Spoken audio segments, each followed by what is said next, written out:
Herzlich willkommen zu dieser Folge von Der Code deiner Hände. Heute habe ich einen ganz besonderen Gast für euch dabei, Lawrence Rook.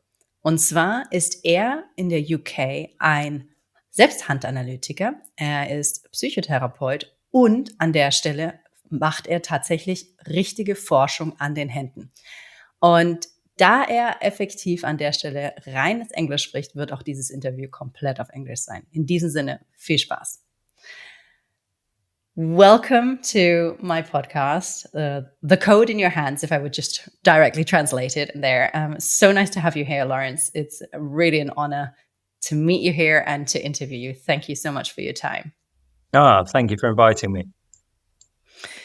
So you've been in the business of hands or in the research and study of hands for quite some time already. Could you maybe give me a quick summary update? How did your path develop that you got into the theme of hands, and then the combination of your research and your master thesis, and sort of like, let's go maybe like all the way back.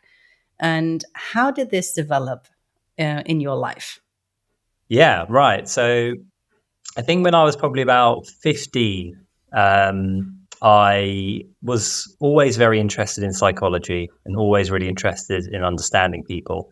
And I came across a book on the fingerprints, or I was learning that these different fingerprints had hereditary links, and whatever it was, Anglo-Saxon people would have more whorls and Jewish people had, more loops, and then Jewish people would have more whorls and things like this. And I found it fascinating.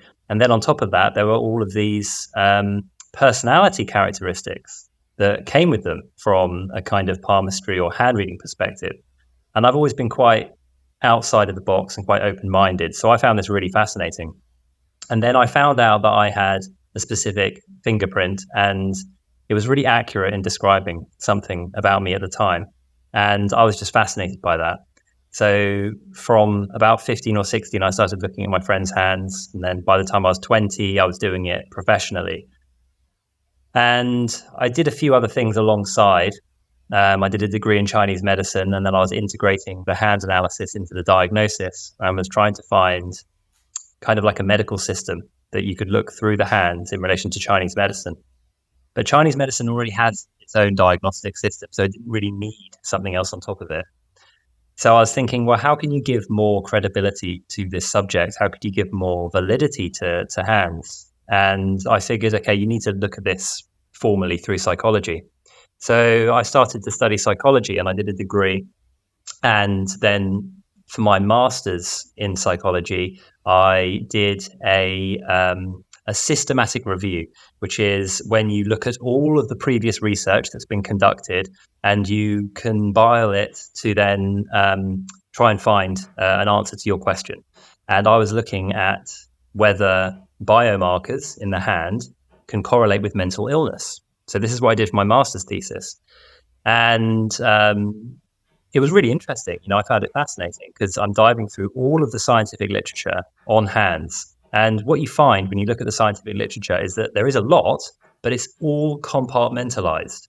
So there are loads of people that might have done studies on palm lines, and then a whole group of people that have done thousands of studies on dermatoglyphics, fingerprints, and then a huge body of research looking at finger length, and then a different body of research looking at nails, etc., etc. But no one really has put it all together. So you've got all of these different fields looking at hands, but it's kind of like no one's realized that if you look at it all together, you're going to get such a more complex, bigger, more detailed picture. So that was my master's thesis, and it did really well. It actually got dissertation of the year at Liverpool University where I was studying. So, it was really thorough. Congrats. And then I went and got it published after, so people can actually download it and read it. It's quite a dry read. It's quite technical. But in terms of there being something that's very solid scientifically that validates the hands as a correlate to someone's psychological state, it's as good a kind of evidence as what you can get. A systematic review is considered very high up in terms of the scientific hierarchy. So that's basically where I was at with that. And now currently I'm doing a doctorate in counseling psychology, and I'm doing my thesis on exploring people's experience of hand analysis, which is where the research needs to go to next. Because where we're at currently in terms of the science of it is that there is now evidence that shows that the hands are linked to mental states, but there's nothing which shows what people's experience is like if they've had a hand analysis. So that's basically where I'm at. That is so fascinating how your path or your career path sort of developed out of the hands. Okay, let's back this all up. Can I feed this information into where it's the science based? And that was one of my big things, because I'm initially an engineer and came into the field of hands, and I was always looking for the science aspects, and it was definitely not easy to find literature in that part, particularly not on the German speaking market. And then, as soon as you then go into the real research stuff, where it's, if you don't know how to research, it gets very difficult. And so that's why I'm so fascinated about your thoroughness, and also, what's it called? Just thinking, not attitude, but it's your stamina about this theme to go deep and say, hey, people, this really works. And it's not just sort of, oh yeah, it's some magic, something trick or something, or a cold reading, as many people like to say it, and say, yeah, right. So when you go back, okay, with when you were 15, 16, stuff like that, and then you say you started to read them professionally. When you were reading them professionally, did you have some extra training in that field, or how did you do it? Did you teach yourself all with books, or how did you do it? No, I did a lot of formal courses, actually. So there's a chap in the UK, quite a famous hand reader, called Johnny Fincham, and he's in what's known as like the Elemental School, which comes from a chap called Christopher Jones. And that was the kind of line which I primarily studied. I did lots of different courses with Johnny, and then would read lots of different books around the subject. So that would be my foundational kind of underpinning. Okay. And then sort of now over the course of the next 20 years, that's roughly how many time it would have been, 15 years. 15 years now you've been spending time with the hands. Yeah, so, or 20 years in total, from 15. Yeah. So that means I know you are quite connected with all the different hand analysts in the world, because we've had a previous conversation there. How has been your experience sort of, okay, also the different, let's say at the different schools, the different institutes, and general, the different vibes of culture maybe that come into it. What was your experience there, just in contacting the people and then just gaining information? Yeah, I mean, it's super interesting when you start going into these different schools of thought, because anybody outside the subject wouldn't think that there are so many different schools of thought and so many different quite developed systems that then end up going in slightly different directions and have these kind of disputes kind of internally within them. I mean, I think there's so much to gain from, whichever school you're working from. And I think a lot of it comes down to one's own philosophy, the way in which one wants to work as a practitioner themselves. I mean, I also work as a psychotherapist, and it's very similar in that sense. You've got so many different schools of psychotherapy, and you can have somebody who's trained in multiple different schools, yet it's going to be their personality and it's going to be the way in which they like to work with clients, which ends up dictating how the session is going to be and what kind of a practitioner they're going to be. And I think it's similar with the hand analysis, in that there's always going to be a certain essence that you're going to bring as a reader to that session, regardless of kind of what your training is going to be, because of course your philosophy is going to come through. What you believe, you're going to start imparting on your participant. If you're quite a motivational type of person, you're going to be wanting to motivate your client to get from A to B. If you're quite an explorative, emotional, empathetic type, you're probably going to be able to sit back, be a little bit more passive and open up with your client. So everybody's going to bring their own kind of essence to it. And that said really beautifully, because one of my absolute convictions is if everyone really truly lives their purpose, there is no what's called what's the English word? There is no what's it called in the there is no red ocean. The blue ocean theory, red ocean theory of a competition. That's the word. Okay. Yeah. Fine. Even though I grow up like bilingual and English is one of my mother tongues, it just sometimes the German is a bit stronger. So everyone who is really truly living their purpose, then there is no competition, because you then bring in the people that really fit to your readings, and then on the other hand, they go to the other schools or they come to your schools and all that stuff like that, because that's exactly the aspect. Because in the end, we're not enough hand readers, to be honest, by the amount of work that we could be doing. We're not enough people yet who could really support all the people when this theme becomes more and more popular.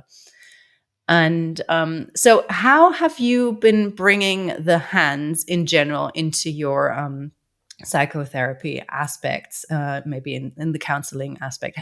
Do you do it already regularly on that basis, or is that still the study field? Yeah, no, I work as a psychotherapist. Yeah, so I've done so for a few years.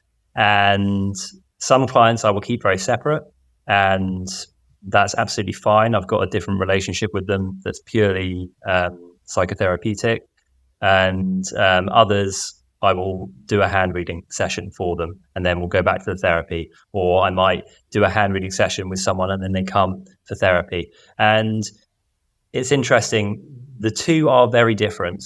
When someone's in therapy, they're having to bring a lot. They're having to do a lot of work, and it's them that is really doing the digging. And as a therapist, you're facilitating their own work. Whereas when you're a hand reader, you're the person working. You're the person who's the expert. You're the person who's giving the answers. You're the person who's giving the guidance. So the actual energy and the focus is quite different in the two roles, but they complement each other really well, in the same way that in psychotherapy and counseling, they often use psychometric tests and personality tests and questions to try and help people discover what job might be best for them, or what partner might be suited to them, and to help them gain a better understanding of their own self-awareness. So you and I would very quickly know how useful hand analysis is for having somebody get a better picture of themselves, their own self-awareness, which then they can bring to the therapy room and start discussing it, start exploring it, and start talking about, wow, what does that mean that I'm actually like this, and how can I apply it?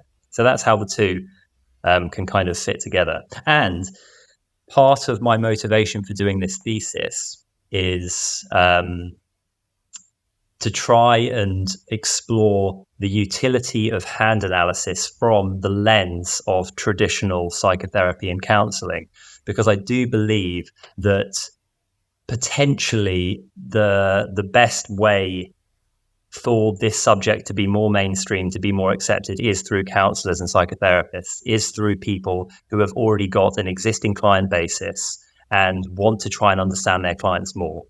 Because sometimes if I'm working with a client in psychotherapy and I can't look at their hands, it kind of feels like I'm working blind.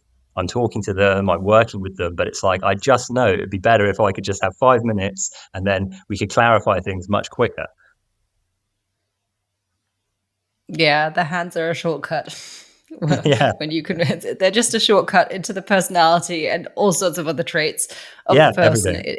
It's just the case. It's just the case. Definitely. Yeah. In fact, we have a one psychotherapist in Switzerland who regularly sends his patients to our school, because he says, "Hey, get the reading and then come back and we'll listen to it together, and then we'll go through the things," because he's absolutely seen the full benefit. And same thing with other more the alternative like herbal medicine people and stuff like that. They often send them over to us because they've sort of seen some of the benefits, how fast we can see the answers to the real problem behind this symptoms, say it that way. And that's absolutely fascinating. I can just totally attest in just all the things that you just said, because in every reading where it's, for one thing, it's mind shifting for a lot of people, that they can understand and feel that who they are is really them without me having any background knowledge about them. And then to feel okay with, oh, I'm not crazy about these thoughts or these things that I do or something like that, which then brings a lot of acceptance in their lives. Okay, on that factor now, where I'd like to go in for the theme with you is the mental illness aspect that you've been doing thorough research on.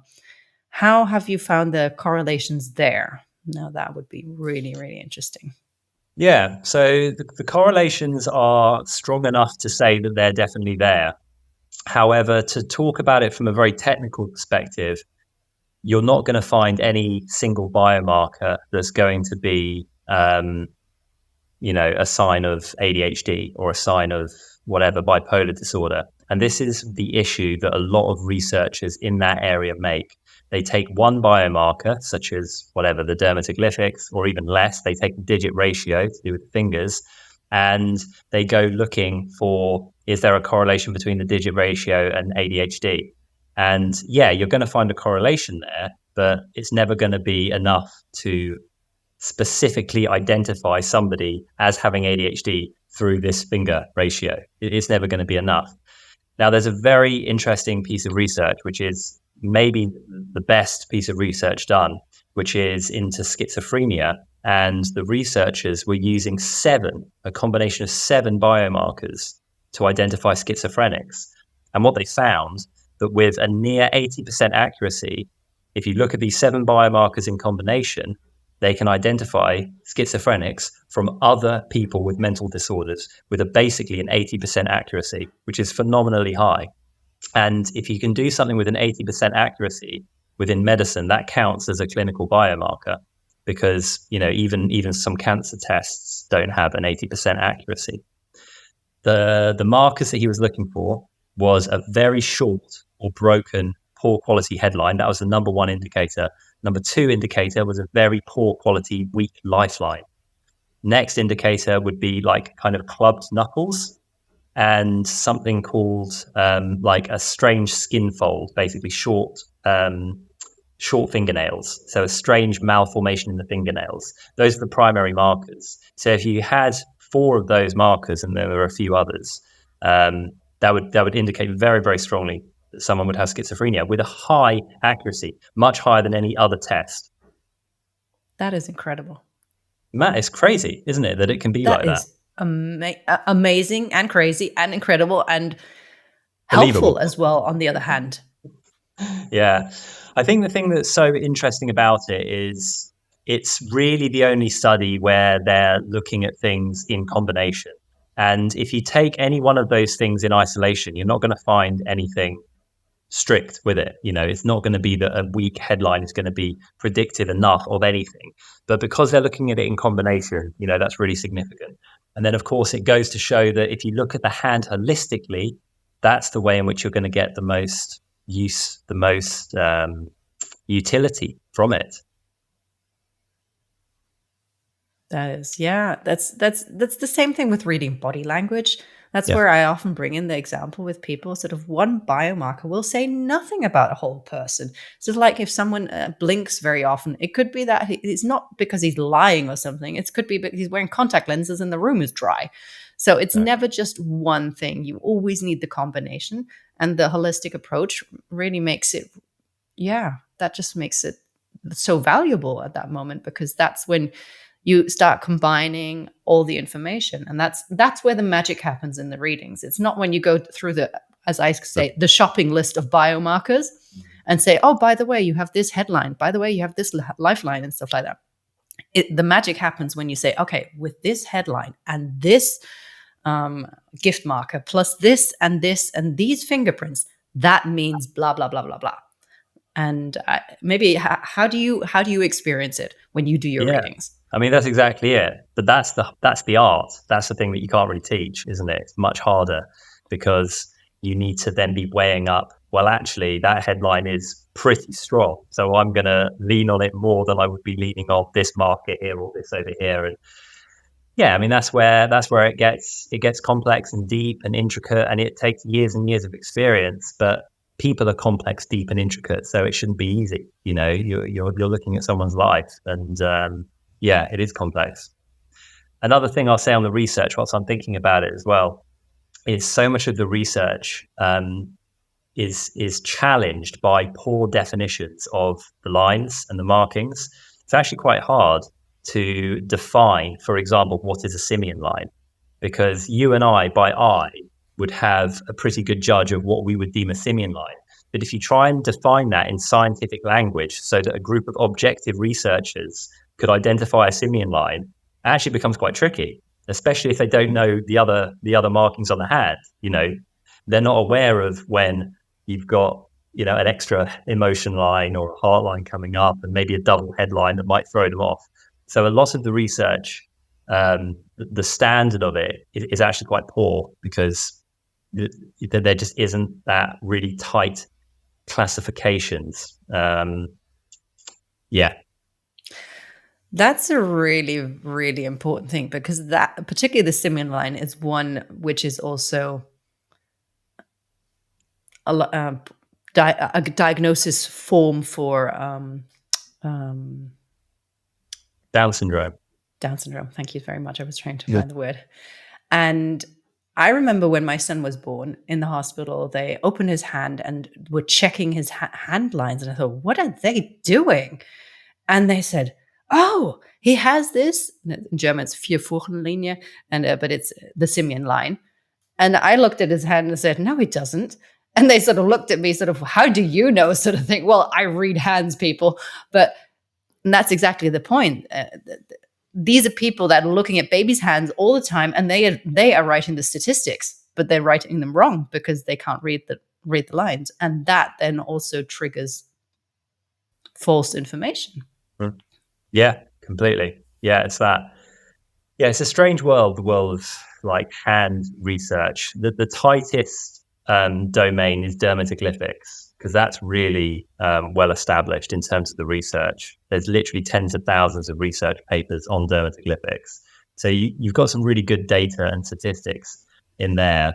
But again, they're having these problems where they're trying to identify mental disorders or whatever just from dermatoglyphics. And it's even though it's more complex, it's still unidimensional. It's still one-dimensional, and there needs to be this understanding and this incorporation of the whole hand if you want to look at it in that context. Absolutely, particularly the dermatoglyphics. They stay the lifetime. That they are sort of like set in general. They don't change its general shape, but they might grow in size a little bit, from the child's fingers up to grown up and stuff. But the lines can change, and the hand shape can change, particularly also with hormone therapy. I don't know. Have you had any experience with people who've had hormone therapy, how the hands have changed? Have you seen? I haven't come across anything about that, actually. That would be interesting. Oh, but I haven't seen anything. Yes, there is. In fact, one of the, I think, now I don't, one of the Kardashian people, I don't think that he's initially Kardashian, but somehow in linked. He was a man, now is a woman, and his hands have changed. And you can really, really see it on all the photographs. Wow, and it is a known fact that when people go through hormonal therapy, particularly when they do such a change, that the personality changes. It's just known that hormones affect people, even women in the normal cycle. And I thought it was so fascinating to see there with such a prominent person that the hands do change even there. Yeah, no, I don't doubt it. It's interesting when you look at it from the scientific perspective, because what you have to do is you have to kind of make an argument for it within their terms, and their terms is always reductionist science. And I think the inherent challenge that we're going to have within the subject is that I don't think that reductionist science would ever really be able to explain how hands relate so deeply to someone's entire being, in the same way that I don't think reductionist science is ever going to explain how your being and your consciousness kind of works and what your consciousness is. So I think that is an issue that we have within the subject. But yeah, I think the way I see it is that I sort of do what I can, in that you do talk their language, you kind of play that scientific game. But I think ultimately, it is a bit beyond measurements and quantifying, how it is that our whole being is potentially holographic, or, whatever it is you want to describe it as. There's kind of a bit more mystery. That, and I also think that the aspect of reading hands is just always has that stigma of palmistry. And so there's the tendency of people to like you, who are really keen, will say, okay, I'm going in the full research. I will do the work. I will do the reps of reading all those papers and do the next thing and go into the depths, and is generally a very small percentage in the world of hands. So we have then, therefore, a much bigger field of people who are, let's say, more esoteric or spiritual and everything. And that is like the ultra contrast of science. And even though we have many things that we cannot explain, but on the other hand, it's not the scientific way of proving things. Sort of, yeah, it works. Sort of, yeah, but show me why and how it's still working. That's sort of the science of the thing. And maybe for the listeners, could you quickly go into reduction? Reductionist could you just explain that for the wording? Yeah, of course. So science basically works on a reductionist principle, which is that it's always breaking things down into its smallest components. And it's always looking for things that it can quantify and measure. So when we're talking about a subject that is holistic, it all of a sudden becomes very difficult, because if you look at how Western medicine works, for example, it's very reductionistic. It breaks the body down into different parts. It treats everything individually. It treats the heart separate from the liver separate from the spleen or the stomach or anything like this. So everything's broken down into its components. And then you get your little equations coming off of that. Whereas in the opposite kind of theory, a theory of holism, you can't understand the individual parts irrespective of the whole. And that would be how a different philosophy would kind of work. And from a different philosophy, from a holistic philosophy, the hands make perfect sense, because of course they're a microcosmic representation of our whole being, which is how you'd understand it from that philosophy. But when we're talking in science, everything always comes back down to being reductionistic, and which is why they're always looking for, well, which gene causes cancer, or which gene causes bipolar, or which something in the body, these tiny little things, are going to cause this. And then to talk about hands from that perspective is quite tricky. But that's why all the research is very fragmented, because they're not looking at it holistically. They're just looking at the digit ratio, its own reductionist area. And then they're looking at the lines on the hand, its own reductionist area. They're looking at the dermatoglyphics, again, its own reductionist area. And really, in order for it to work, it has to all be brought together, which is how we would do it. We would look at it all as one and understand it as being a literal microcosmic representation of that whole person. Yeah, thank you for that explanation, because that gives a much clearer picture also on the aspect on how science views the whole every field in science in general, because it's not just the medicine field or psychological fields and stuff like that. Thank you, that psychotherapy. But it's also the other aspects. And once you understand that explains sort of, oh, that's why they only look at that one thing. And that's why then holistic approaches are sort of very difficult for the scientists, because it just makes it so complex. Because then if that changes, then, oh, and what if that changes as well? And that, oh my goodness. And then you're suddenly at differences where you just also from calculation possibilities, it just goes bananas. I did a fun calculation for just one of my workshops from the biomarkers that we have at our school, plus the fingerprints, plus the hand shapes. I came to was like 1.2 trillion combinations that are possible. And that's like, it just shows you how crazy individual we people can be. But on the other hand, how crazy individual also the readings can be when you start really, really digging into the information. That's amazing. But on the other hand, you have to have the data in your brain to to nail it then for the people. But yeah, that's great. Yeah, I mean, when dealing with people, this reductionist science that is kind of the modus operandi of kind of all science, really, it's really, really challenging. It's very difficult because it's only really reductionist science that can prove something, because that's where you get the equations. That's where you get a hypothesis that you test. That's where you get either a yes or a no. You can have controls and things. But there's an example that I use when thinking about this. It's like when you're looking at something reductively, it's very hard to know even something as simple as a tear, what that actually is. Because if I'm measuring a tear from you, well, why is that happening? Is that because you're sad? Well, how the hell do you measure sadness? How can you quantify that? Is it because you're embarrassed and there's a little tear coming down? Is it because there's something in your eye?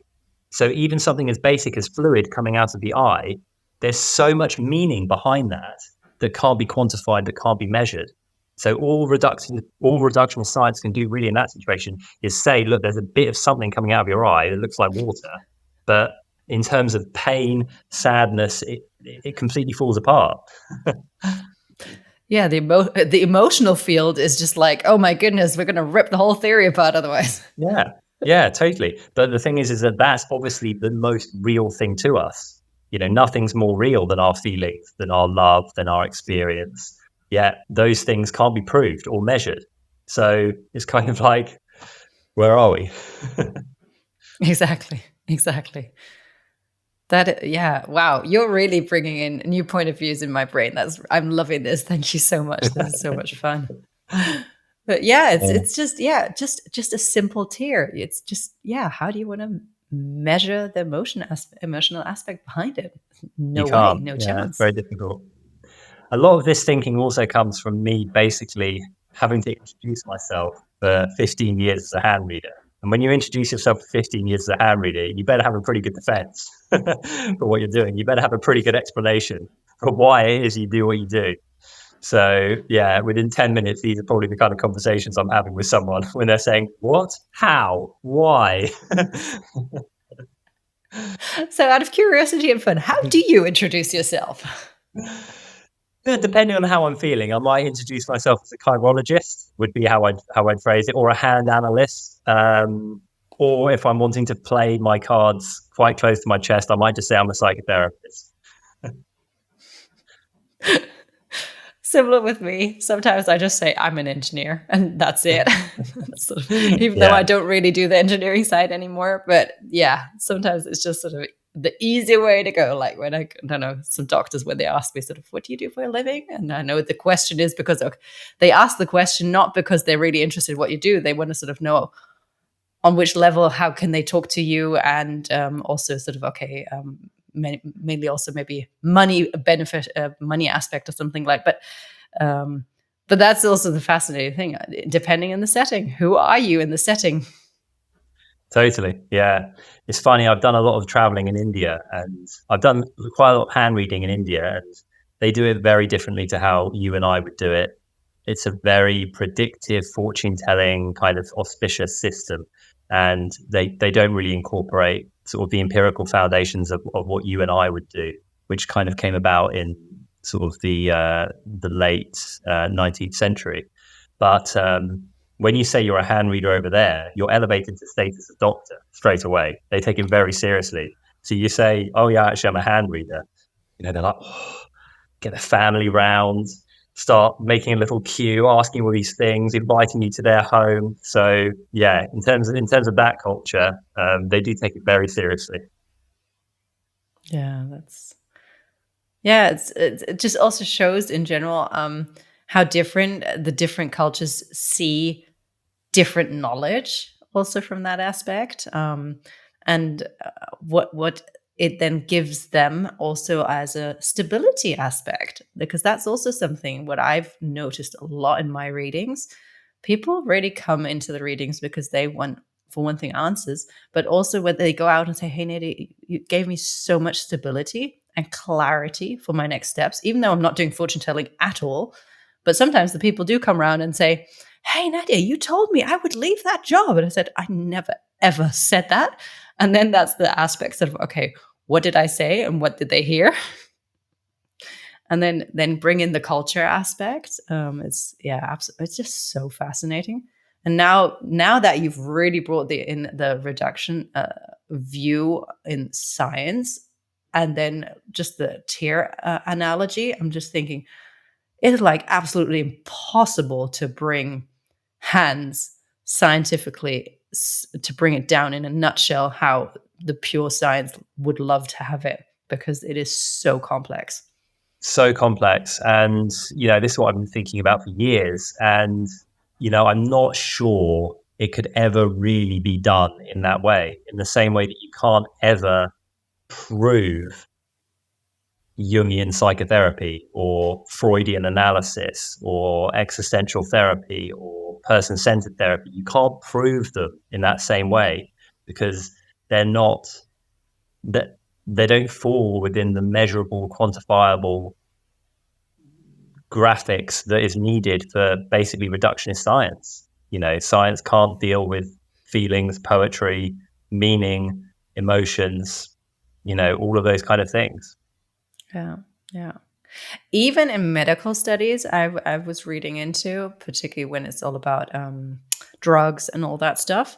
Even there, they have difficulties. Like if women are going through their hormonal phases, that will always influence the study and stuff. Or women in general, they influence the study different than men and stuff like that. So even there, they have difficulties in trying to keep the science clean.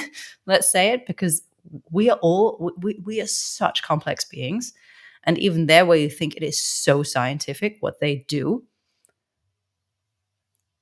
there are odds in there and variables that you just can't grasp sometimes, and it just changes everything.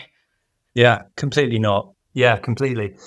But then, the way in which we would talk about it from a scientific perspective is we would have to talk about it in a bit of a reductionist way, which is, well, actually, we can now say that the hands do correlate with mental illness, which means that they do relate to our psychology and they do correlate with our mental processes, or however you want to think about it. So you can kind of break it down in those terms. But yeah, to get one whole package where it's like one study that shows it works, tick, it's very difficult. Yeah, and we definitely need more people who would go into that field, because in fact I was thinking to do a master thesis in even though I have an engineering degree in Germany, I would have the possibility to go into behavioral psychology somehow, and so I thought, oh, that would be really cool to do that path and then bring the hands in and stuff like that. But that's when my personality kicked in and said, oh no, I'm the businesswoman. I'm not the research woman. I'm the businesswoman. And I'm the teacher. I'm going that route. So that's the other aspect. So if anyone's listening and anyone is interested in research, hey, go ahead. We are really open books when it comes to that, because we really do want and support this research. And that's one of your big things now, the current research with the what does the hand reading do to the person, sort of in the quick version. Maybe could you explain that, the differences between the study types there, because you're doing that's quality research, or that, could you maybe explain that, because most people aren't so much in the research and of course stuff like that. So there are two basic broad categories of research. You've got quantitative, which is to do with testing things, measuring things, quantifying things. So that's what the hard sciences are all about. And with quantitative research, that's when you get like really, really accurate things.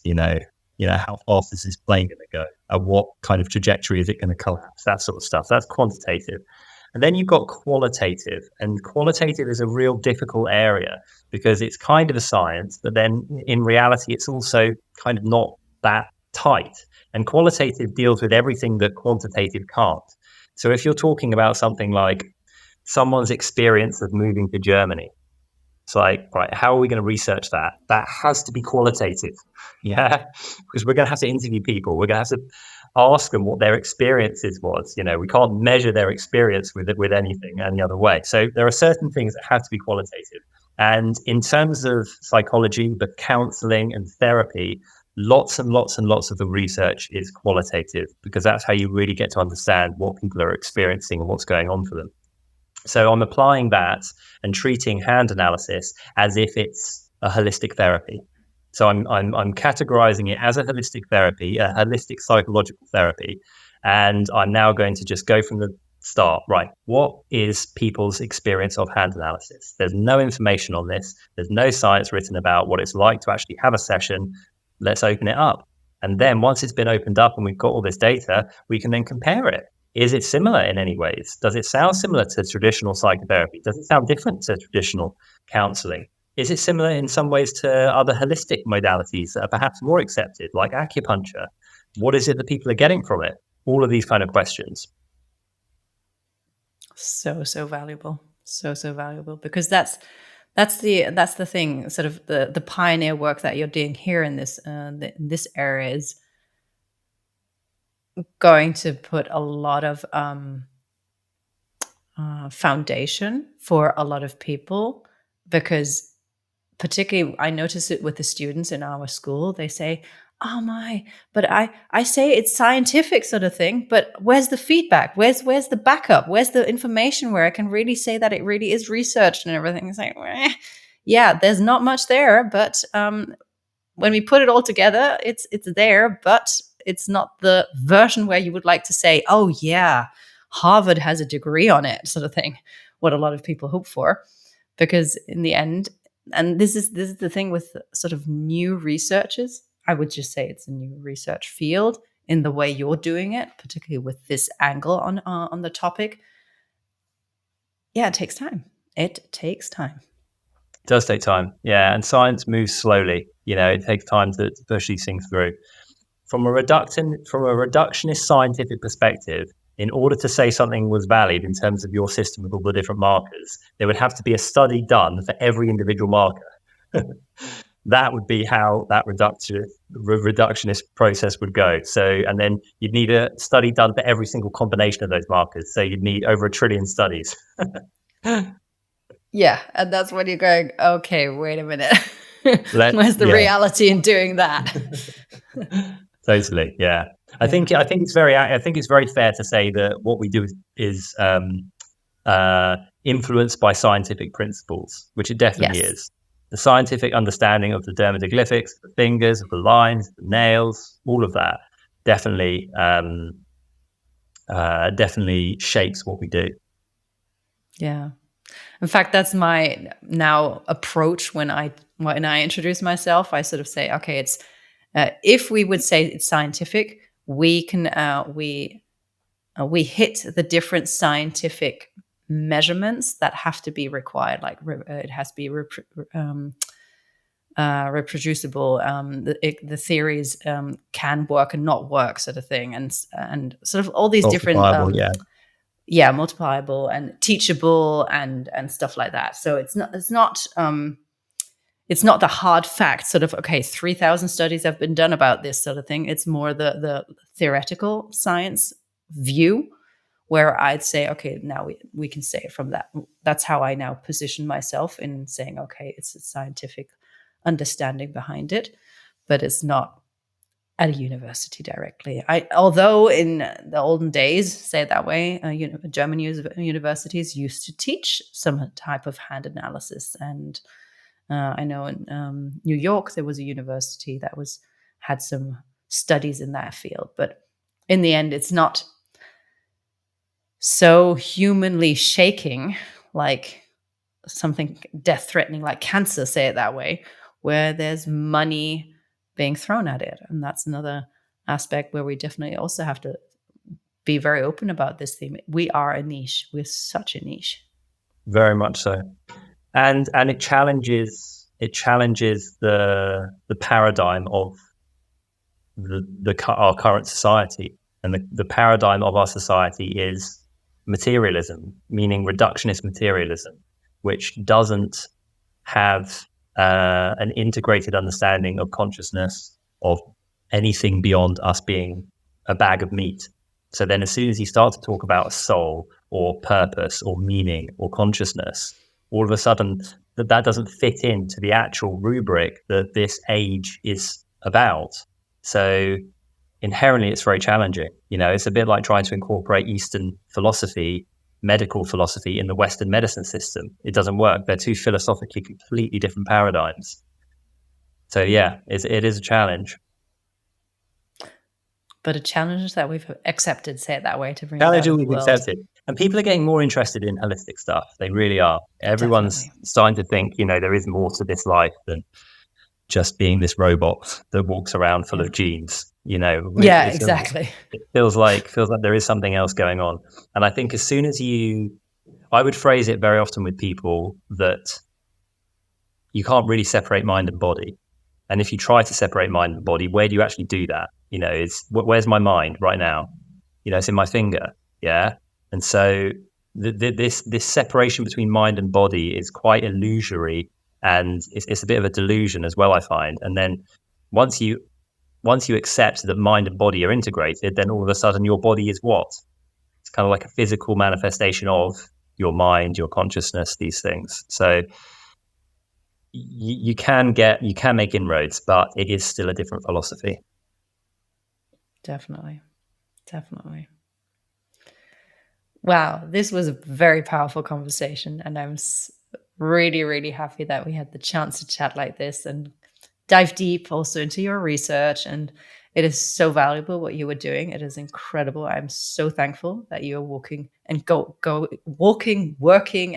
that path, and really pushing the studies, pushing the research to open new doors for many people on many levels, because it is such a helpful tool on all such levels that aren't quantifiable, or even not the research directly can be done how the people would prefer it would be done.